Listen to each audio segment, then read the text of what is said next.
What's up, guys, and welcome to the Isn't It Crazy podcast. If you're listening to this on Spotify or anywhere else you get your podcast from, just know I do have a video version of the show on YouTube. You guys can go on there and search up the Isn't It Crazy podcast and find like 50 other episodes I've created. While you guys are there, just remember to like and subscribe. All right, so I want to kick off this episode by asking you guys a simple question. And that question is, when's the last time you talked to yourself? Not had a thought to yourself, but asked yourself some hard questions and gave yourself some truthful answers. I literally spend most of my days at work listening to motivational videos, podcasts, music. And what I found about listening to these successful people is that somewhere in their schedule, they schedule time to self meditate and self assess and ask themselves questions like, what do I want to achieve today? What do I want to achieve this month or this year? And it'd be crazy not to do what these guys do because they're doing the things I want to do and living the lives that I want to live. And I had to sit down and ask myself those questions because I know that I want to become a better person. And like everybody else, if you're not doing what you're supposed to be doing, not achieving the goals that you set for yourself, you tend to get depressed and sad and stuff like that. So I'm always trying to become a better person, whether it's at work, in my relationships, or just for my self health, I guess you could say. And I sat down and asked myself questions like, who am I?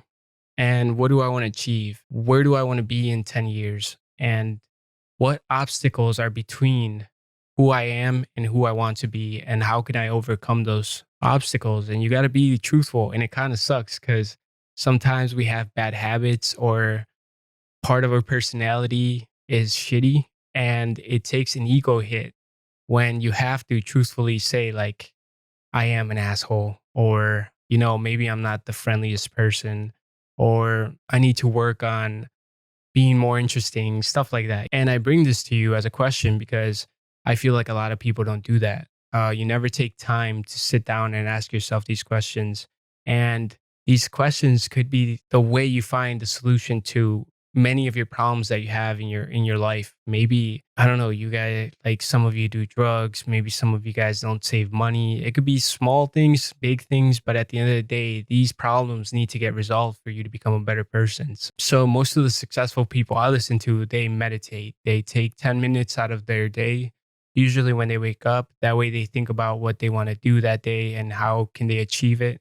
But other people write in a notebook, take a journal and talk about their day and reflect on how it went and seeing where can I've done better, where did I waste time, stuff like that. So try different things that work for you. And the more I sat down and really thought to myself, like, who do I want to become and who am I today? One of the biggest problems that came up in my life is that I drink too much. Since I was 14, we used to pool our money together and go to somebody's house and get drunk over the weekend. And then on Monday at school, we would talk about how we got drunk and did stupid stuff. And it was always a fun time. I'm not knocking people who drink. I think I drink because I think it's fun. But the more I self assessed and self meditated, or just meditated, I guess, I don't know why I keep saying self, I started looking at the bigger picture and seeing that alcohol might not be a problem in my life right now, but there's little things like maybe I waste a whole day being hungover. Um, my girlfriend doesn't get to spend time with me because I'm sleeping a day after binge drinking. Maybe I'm not as productive as I want to be. When you waste a day being hungover, I could have worked on graphic. I could have worked on a video, how to put this out on more social media platforms. All those things eat away at me and they kind of make you feel like shit. And you're already depressed. When you start drinking, you come off this high and you end up in this low, and the whole day is just not a good day. And I found myself thinking to myself, was it worth all the drinks that you had last night? Was it worth the couple hours that you were laughing and you didn't know what the fuck was going on? No, it's not. And I guess what I'm saying is I'm officially retiring from drinking. After this podcast, I will be throwing away all the alcohol I have. And hopefully, my friends can understand that I'm making this choice to become a better person. You know, if one of my friends came to me and said, I want to stop drinking and this is how I'm going to do it, and I don't need you to pressure me into drinking, I would respect that 100%. So hopefully my friends could respect that. And hopefully they still invite me places because I've never looked at alcohol as something I needed to be social. If anything, I looked at coffee as something I needed to be social because when I'm tired, I don't want to talk to anybody. I'm grumpy, but when I get a couple Red Bulls in me, I'll talk all fucking night. So we'll see how it goes. You know, I got a couple birthdays here and there that I know I'm going to feel a lot of pressure to drink. And the best way I could think about it is I gave up smoking a very long time ago. And I've been in rooms where they smoke weed and they offer it to me. And I always say no politely. And, you know, sometimes people are like, I respect that. Like, you have, you don't cave into peer pressure. So I don't think it's going to be such a big problem not doing this. I think the only time that I will be drinking is vacation. You know, if we go somewhere tropical, I'm going to have a couple drinks just because you're on vacation and you already designated that time to be a time to do anything you want and relax. But in my regular life, I'm going to stop drinking. You know, I drink most weekends. And the problem with drinking most weekends is that it loses kind of like the value of it because when we would drink when we were kids, we were doing it for fun and we were experimenting with alcohol and then eventually start drinking because you're celebrating somebody's birthday or something like that. And eventually you just keep drinking because it's there and it becomes a habit and it becomes every week. So it loses that like what's good about drinking alcohol, you know, it loses some of the fun. And I only tell you guys this not because I want you guys to be like, "Oh, great job, you're not going to drink anymore," but because I don't think I could have ever thought about that if it wasn't for being sitting down and self-assessing and meditating and asking myself, what's one of the biggest problems in your life? So the purpose of this podcast is to introduce this new idea to you. Maybe you don't do it. Maybe you haven't heard of it. Maybe you think it's silly. I thought it was silly. It's like these people are crazy. They're talking to themselves. But the only way you're ever going to figure out what your problems are in your life is to really dig deep down and ask yourself these hard questions and then answer them truthfully and not ignoring them and trying to figure out a plan how to resolve these obstacles to becoming a better you. And I think with the whole, you know, coronavirus presidential debates, a lot of people need to resolve a lot of these inner demons before they let more shit in, like all the drama that's happening with the election and coronavirus. Maybe you lost your job, you know, you have to become a stronger person to deal with the hardships of life. And one of those steps is taking 10 minutes out of your day, maybe on a Monday, and just laying out a plan for that week and achieving small goals to make yourself feel better. And meditation works. You know, you sit there and you think about the obstacles that you can resolve. And if you take anything away from this podcast, is taking this idea and just trying it for yourself. You know, maybe write it on a notebook, think about it, but do something, you know, and if it helps one person out, then I did my fucking job. But speaking about the election, shit is getting spicy out there. Ugh, God, I'm scared. I'm nervous for next week. Next week is the last day you can vote on November 3rd. And for some reason, it took me 28 years to figure out that you can vote before November 3rd. I thought everybody just went to vote on November 3rd, but I guess that's just the last day you could do it. And that happened to me before. I used to think that April 15th was the day you did your taxes. No, that's the last day you could do your taxes. You could do your taxes as soon as you get the W-2. So if you didn't know that, shout out to me when you get your refund a lot faster. But I didn't know you could vote early. And you know, when they started talking about mail-in ballots and stuff like that, I was so confused, and I'm sure a lot of other people are. Now, personally, I can't vote. On federal elections, it's illegal for a green card holder to vote anyways. So if you can vote, go out there and speak for the people who don't have a voice. It's crazy that I have to pay taxes and I have to abide by every law. Yet I can't choose the guys who are charging me the taxes and the guys who are making the laws. And it's just another way for these guys to make sure that they stay in power. They did that with African American people, where they told them that they needed to read, they needed to be able to write, and all these like Jim Crow laws, because they knew that if they gave this voter bloc some type of power, they were going to lose the election because these guys were not going to vote for them and they were going to vote for the opposition. And I think that's one way they do it now because they know immigrants are going to lean for Democrats. So I'm sure there was some Republican who made a law that said that like aliens can't vote on federal elections. Just one way to even out the numbers and have them go in their favor. But I'm not going to tell you guys on this show who to vote for. Vote for Trump, vote for Biden. I think the bigger picture here is if this is the best America has to offer, these two guys, we're fucked anyways. And I don't believe these guys are the best, but I believe that there should be a stricter law on who can become president because the worst thing Donald Trump did was he gave hope to anybody that they could become president, regardless of their experience in lawmaking or holding like a position of power. You got Kanye West on Joe Rogan's podcast saying that he wants to go for president. You got Dwayne Wade, or not Dwayne Wade, The Rock, Dwayne Johnson saying that he wants to run for president. And these guys only believe this because they see that dumbass Donald Trump actually did it. He said the right things and he had the right group and he eventually made it to become the president of the United States. And look, I love The Rock's movies.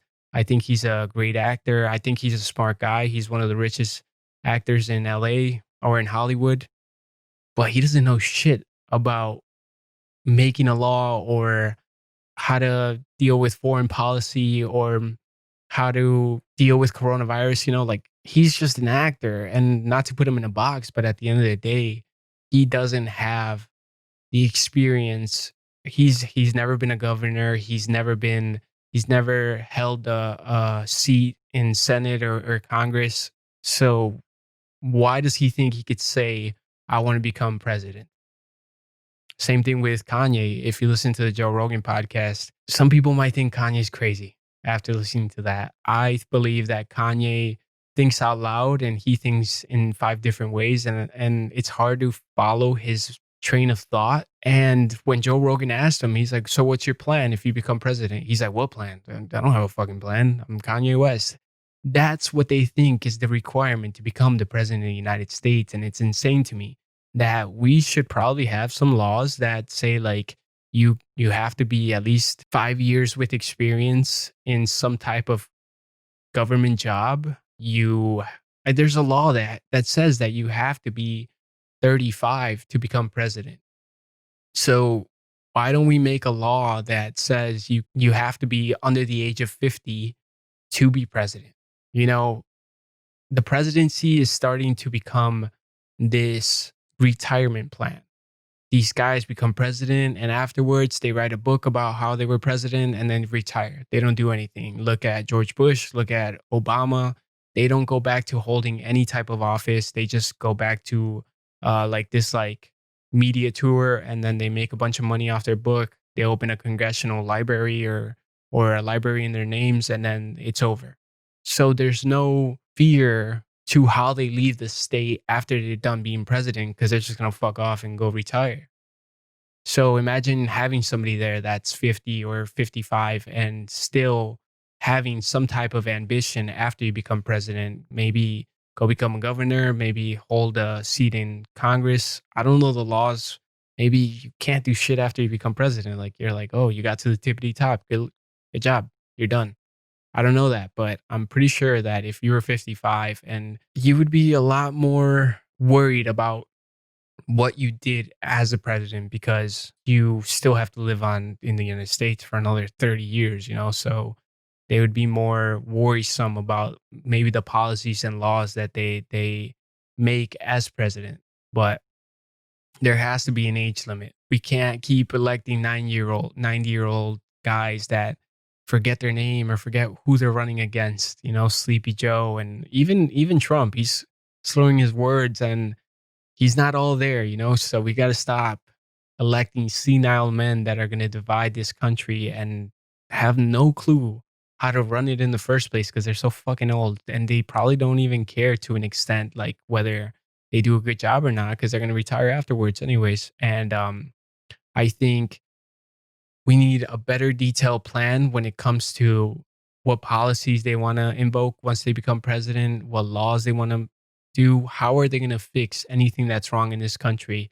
There should be like a detailed plan, like a book that says all their things. When a presidential candidate gets asked these questions like, oh, what do you think we should do for schools? They're like, we'll figure it out after you elect me, but it's going to be good. It's always like this little like blanketed statement that doesn't ever directly show you how they're going to fix the problem. They just say all the right things and then people believe them. And then when they get into the presidency, they don't know what they're doing anyways. So they just kind of like try their best. And if it doesn't work, then you can't blame them because you asked them about their plan and they said, we're going to try our best. So they should have a detailed plan, and we have to stop electing celebrities and guys that don't know anything about the government. We used to elect generals and governors and actual leaders that knew how to lead men.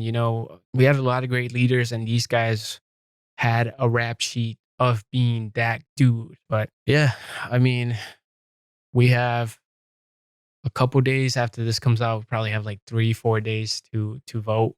So go out there, don't vote for Kanye West. God, I'm sure he's gonna get like 1% because there's morons who are 18 and they love Yeezys, so they think he could fix the country. But vote for an actual candidate. I'm not. If you want to vote for Trump, vote for Trump. If you want to vote for Biden, vote for Biden. But do your research and figure out how does electing this guy help my life just a little bit more, because we all know the presidency is horseshit anyways. Like, you have some power, but there's three branches of power and one can contradict the other and nothing gets done anyway. So the small things the president can get done, try to do some research and see, will the small things he can do help us in the long run or help me?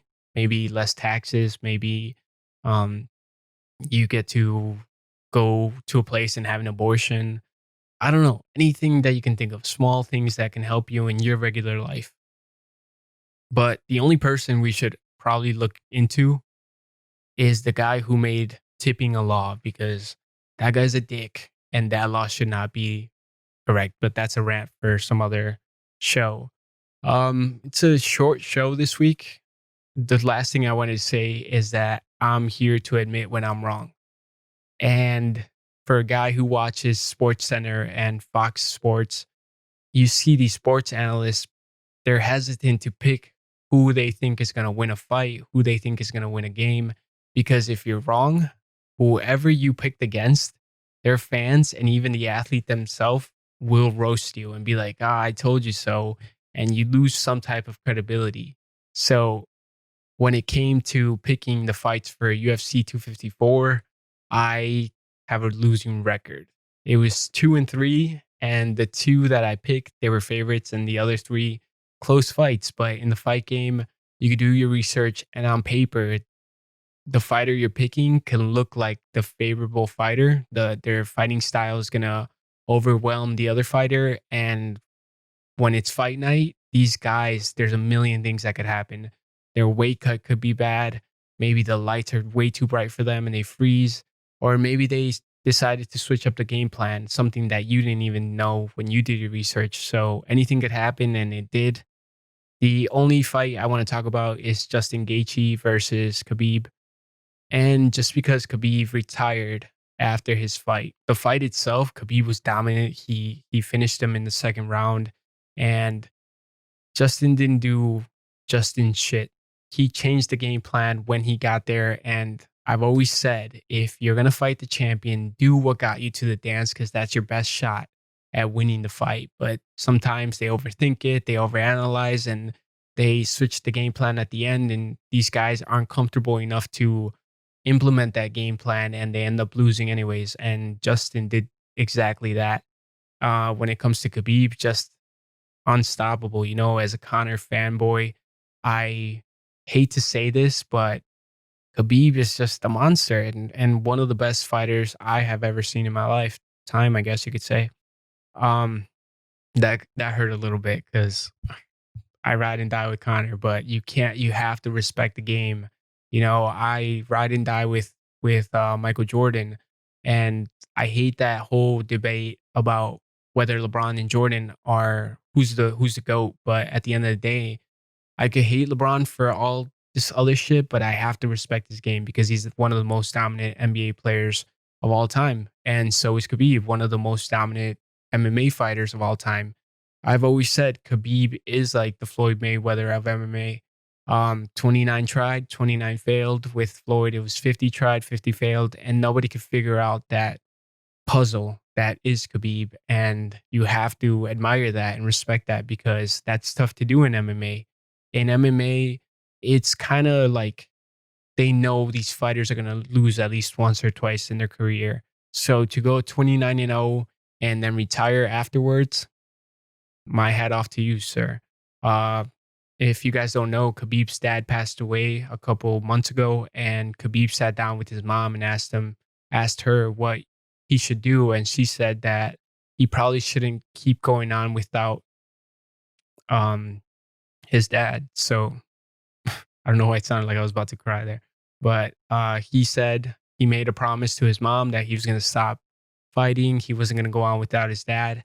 If you follow the MMA world, you knew that his dad's goal for Khabib was to go 30 and 0. So he's at 29 and 0 now, and we all thought he was going to fight one more time, and that could have been against George St. Pierre or Conor McGregor.